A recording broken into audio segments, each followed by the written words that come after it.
Hello friends, नमस्कार and welcome to समाधान। साथियों, उम्मीद है कि आप सब अच्छे होंगे और साथ ही साथ आपकी स्टडी भी अच्छे से चल रही होगी। साथियों, बिहार कर्मचारी चयन आयोग संशोधन विधेयक 2026 पारित हो चुकी है। इसके साथ ही आपका BTSC Bihar technical staff selection commission का भी संशोधन विधेयक पारित हो चुका है और कल ही ये प्रकाशित भी कर दी गई है। इसके बाद सबका लगातार क्वेरी है इसके रिगार्डिंग कि सर, इस संशोधन से क्या अभ्यर्थियों की में फ़ायदा होगा, क्या क्या बदलाव आएंगे इन भर्तियों में, वो सारी चीज़ों को थोड़ा सा आप लोग डिस्कस कर दीजिए।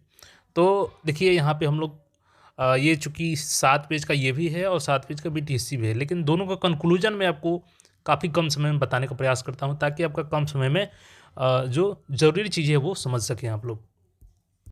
देखिए, पहला चीज़ तो टेक्निकल और नॉन टेक्निकल को सेपरेट किया गया है, यानी कि जो भी अब से नॉन टेक्निकल पोस्ट होगी वो सारी की सारी बीएसएससी के माध्यम से होगी और जो भी टेक्निकल पोस्ट है वो सारी की सारी बीटीएससी के माध्यम से होगी। ये तो छोटा सा बदलाव है, लेकिन जो मेजर बदलाव किया गया है उसके बारे में हम लोग देख लेते हैं, जिससे कि आने वाले फ्यूचर में चाहे वो बीएसएससी हो, बीटीएससी हो, इसमें आपको बहुत बड़ा सुधार देखने को मिलेगा और एक रेगुलरिटी देखने को मिलेगी इस आयोग में, जो कि चाहे वो एग्ज़ाम कंडक्टिंग को लेकर के हो, वैकेंसी को लेकर के हो। रेगुलर वे में आपको वैकेंसी भी दिख सकती है और रेगुलर वे में इसका सारा चीज़ टाइम टू टाइम देखने को मिल सकता है। तो ऑल चीज़ों को यहाँ पे हम लोग देख लेते हैं। अब देखिए, जो 2002 का नियम है, बीएसएससी एक्ट है, उसके तहत बीएसएससी से केवल विभागों की भर्तियाँ होती थी। जो भी 4800 ग्रेड पे से नीचे की जॉब है, यानी कि 4800 और 4800 प्लस वाली बीपीएससी को जाती हैं, लेकिन जो लेवल 7 हो गया, 46 ग्रेड पे हो गया, या इससे नीचे की जो भी पोस्ट है वो किसको जाती है, तो बीएसएससी को जाती है। लेकिन केवल विभाग की भर्तियाँ जाती थी। बोर्ड, निगम, सोसाइटी, सरकारी कंपनियां, ये सब अपने से सेपरेटली वैकेंसी को कंडक्ट करती थी।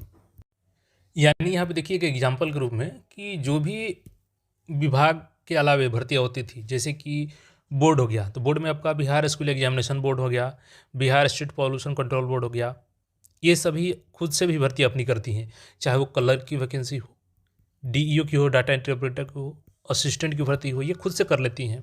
इसके अलावा कारपोरेशन की बात करें हम लोग, निगम की, तो अब निगम की ही बात कर लीजिए तो कारपोरेशन में आपका आ गया Bihar state road transport corporation, Bihar state food and civil supplies corporation हो गया।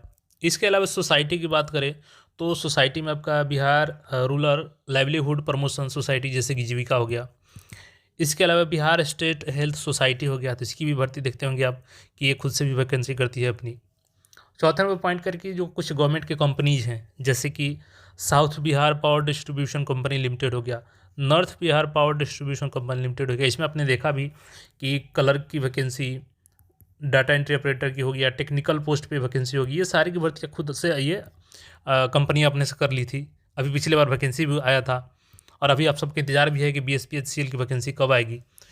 तो देखिए, बीएसपीएचसीएल की वैकेंसी इससे ये कंपनी अपनी करती थी, लेकिन अब जो इसमें बदलाव किया जा रहा है, तो ये सारे, चाहे वो बोर्ड्स हो, सोसाइटी हो, गवर्नमेंट कंपनीज हो या कॉरपोरेशन हो, इन सब की जो क्लर्क की वैकेंसी है, असिस्टेंट की वैकेंसी है, वो टेक्निकल नॉन टेक्निकल पोस्ट अलग करते हुए बीटीएससी और बीएसएससी को सौंपी जाएगी। इससे एक सहूलियत तो ये होगी कि सबका सिलेबस अलग अलग होता है, क्योंकि ये अपने से खुद से तय करती हैं सिलेबस। तो एक इसमें क्या आएगा, इन्फॉर्मेलिटी आएगी। अब सबका सिलेबस सेम होने लग जाएगा, क्योंकि अगर बीएसएससी एग्जाम लगी तो क्लर्क पोस्ट के लिए एक सिलेबस रहेगा, डीईओ के लिए एक सिलेबस रहेगा। तो सबका जो अलग अलग कंपनी अलग अलग सिलेबस करती थी, वो बीएसएससी अपना एक कॉमन सिलेबस के माध्यम से चयन करेगी। यानी कि पहली चीज़ की यूनिफॉर्मिटी आएगी, ये एक बदलाव हो गया। दूसरी चीज़ की जब ये वैकेंसियाँ बीएसएससी को दी जाएंगी तो बीएसएससी कहीं ना कहीं एक बड़ी भर्ती आयोग बन जाएगी। जब बड़ी भर्ती आयोग बनेगी तो सरकार की रिस्पॉन्सिबिलिटी बनेगी, बीएसएससी की रिस्पॉन्सिबिलिटी बनेगी कि जो इसकी कार्यप्रणाली है इसमें सुधार किया जाए, और वो आगे आपको सुधार देखने को मिलेगा भी। और इससे एक तो हो गया कि सुधार से ये आपको फ़ायदा होगा कि रेगुलर वे में एग्ज़ाम होगा, इसमें भर्ती भी रेगुलर वे पर आएगी, क्योंकि जब सारी बोर्ड्स निगम की भर्तियाँ इसी को देने लग जाएंगे तो भर्ती आपको ईयर हिसाब से कैलेंडर जारी करना होगा।